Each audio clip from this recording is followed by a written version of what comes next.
you own it. Let every mile bring a smile, yeah. You've built the business, you're crushing it in your career, you've scaled your impact, but are you winning at home? Welcome to the 200% Marriage Podcast. We're Meredith and Craig, and we're here to help you kill that domestic drag and turn your partner into your most elite teammate. From Russian taxi mishaps to hailstorms on the summit, we're sharing the raw and real stories and tactical drills you need to move out of roommateville and into your 200% life. So grab your gear. It's time to build an unstoppable team. Let's dive in. Continuing on with the 200% Marriage book, today we've got Chapter 11. McKay, take it away. Chapter 11. Do you like Star Wars? Trying to be someone else is a waste of the person you are. Kurt Cobain. Now that we know who we are, now that we've identified exactly who we're becoming, it's time to actually love who we are.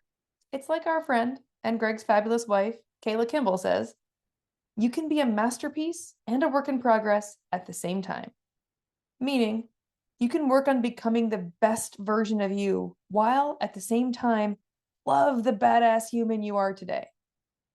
If the last chapter was all about your work in progressness, then this chapter is all about you being a freaking masterpiece, my friend.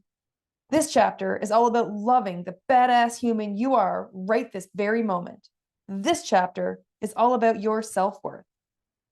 I used to confuse self-confidence with self-worth, but they're different. Self-worth is what you believe about yourself on the inside. It's the foundation of everything you do, every decision you make, consciously and subconsciously.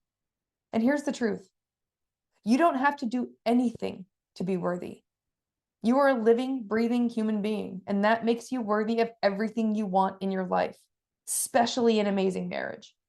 Self-worth is an innate knowing that you are enough, that you are worthy just because you're you, exactly as you are. Self-confidence, on the other hand, is believing you're capable in a specific situation. It comes from competence, and it is situation dependent. You can be confident in your ability to run a marathon, but not confident in your ability to give a TED Talk. Confidence comes from keeping promises that you make to yourself, showing up, doing what you say you'll do. That builds faith in yourself that you will come through for you. Since Craig and I both struggled with low self-worth, we started working on it together. And yes, we did all the cheesy things we'd heard about for years, but never actually tried. We thought that because we understood them in theory, like intellectually, that was enough. But since we didn't actually do them, we never actually felt them. So they never worked. Our friend Greg once said, "You're not special." And he didn't mean that we weren't unique, extraordinary humans with our own special gifts for the world, because we are, and so are you. He meant you don't need special strategies just for you. The same shit that works for everyone else will work for you if you just friggin' do it already. Seemed fair. That's when we started trying all the cheesy self-worth stuff.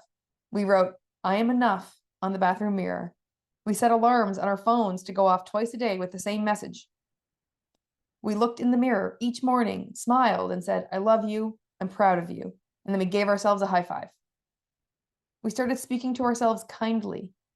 It definitely felt silly, but we stayed consistent, and something really wild happened. We started to feel different. We believed things would work out. We began to trust that we were worthy and capable of building the life we wanted. We began to actually like ourselves. Language plays a huge role. Our brains are always trying to make us right. And we both used to say things to ourselves we'd never dream of saying to another person. Things like, "I'm such a dummy." And even if you didn't consciously believe it, your brain tries to make you right. So we started holding each other accountable to only speak to ourselves kindly. One day, I was in the kitchen frying fish and roasting vegetables. Fish cooks fast. My East Coast Canadian roots know this. Roasted veggies take much, much longer. Usually, you'd put the veggies in first and then cook the fish later. Well, I forgot. I already had the fish in the pan before the oven was even preheated. Whoops. Without even realizing it, I blurted out, "Oh, you're such an idiot. Now the fish will be cold before the veggies are ready."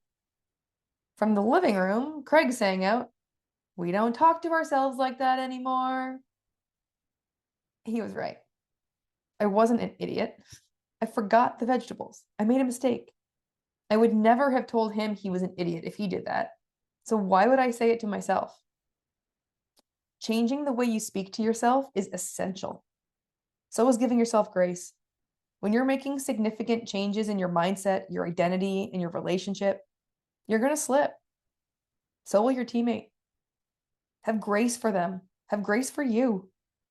When you like yourself, when you feel confident and you believe you're worthy, it becomes so much easier to just be you. When you know and love yourself, being you is actually really fun. And as a bonus, being you is the only path to belonging. As humans, we have an innate evolutionary need for belonging. But the thing is, we're so desperate for it, and yet we also don't think we deserve it and don't think we're good enough. And we're so afraid of rejection that we end up rejecting ourselves first by trying to fit in, which is the exact opposite of belonging. Here's how it usually works. You assess the group you want to fit into. Your relationship counts as a group, by the way. Then you determine who you need to be in this situation to be accepted. And then you show up as that person. But any love or respect you receive while you're being that person, wearing that mask, playing that character, won't land for the real you. You won't feel the love or respect that's directed your way in that group because deep down, you know that that love and respect were given to the character you were playing to fit in. It wasn't given to the real you.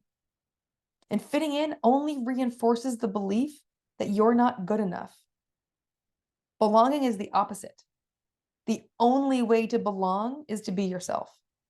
It's literally the one and only requirement. When you're accepted and loved for who you are, you get to feel all that love and respect. And that reinforces that you're worthy of receiving it. So many people settle for relationships in which they only show the version of themselves they think the other person wants them to be.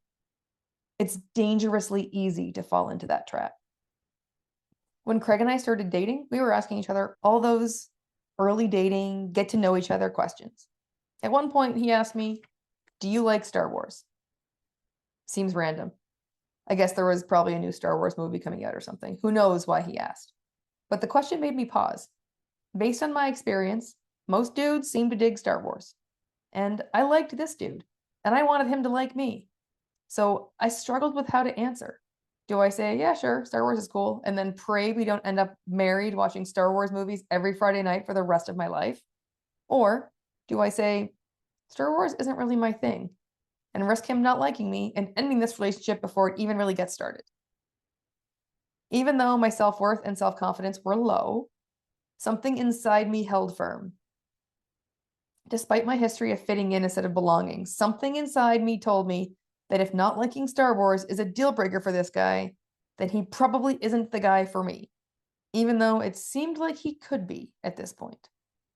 I didn't want to start a relationship with this guy on a stupid little lie and end up hating Star Wars with a fiery passion because we watched it weekly for the next 60 years.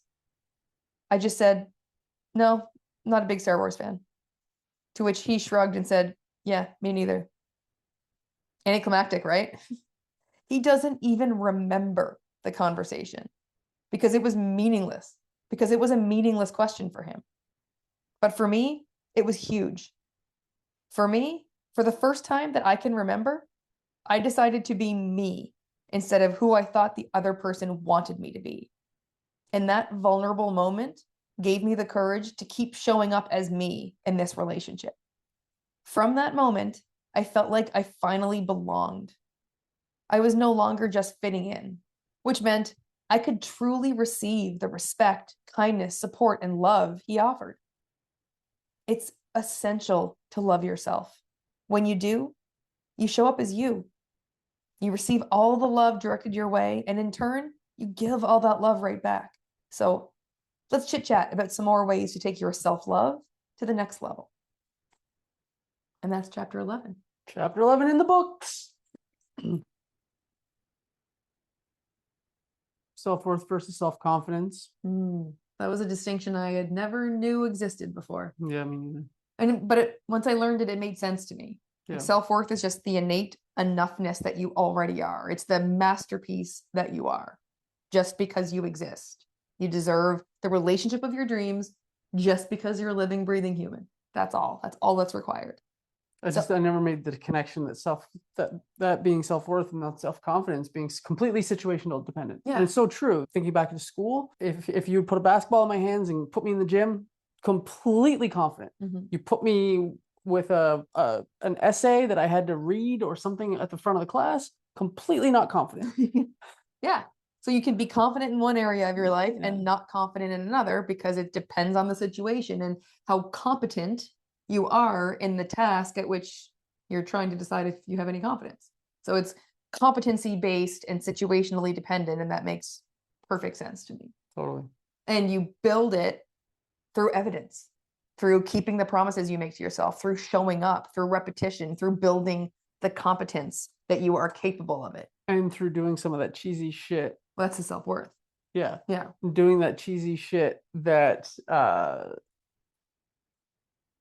it is weird. Yeah, it is weird. And that's why we never did it before. I remember we had the lipstick on the mirror. Yeah. We wrote, I am worthy. I am enough. I am enough. That's what it was. And people coming visiting. Yeah. I remember my family, my mom, my sister coming over and was like, should we erase the mirror? I had the thought though, like, should we take that down? It feels weird. And then we didn't, like, whatever. Yeah. But I had the thought, like, it's weird. Should we remove that? Yeah, because we were trying to fit in. Yeah. It was like while we were doing it. Yeah. We were still battling through the trying to. Didn't feel confident in it. Didn't like it. It was different. And so still battling that worthiness as we're trying to build the worthiness, still feeling like this is weird and what are people going to think? And it is uncomfortable. It's weird, I guess. The first time we heard, like, literally stand in front of the mirror, look yourself in the eyes, tell yourself smile, love yourself, all the things. I was like, I get it. It's like intellectually, it makes sense. And weird and stupid. Do I really need to? And it's like, who cares? Nobody, like, what's the worst that could happen and what's the best that can happen? And if the concern is what other people will think, guess what? Nobody sees you in there. Yeah. You're all by yourself in there. Like, nobody cares. Yeah. Nobody cares, first of all.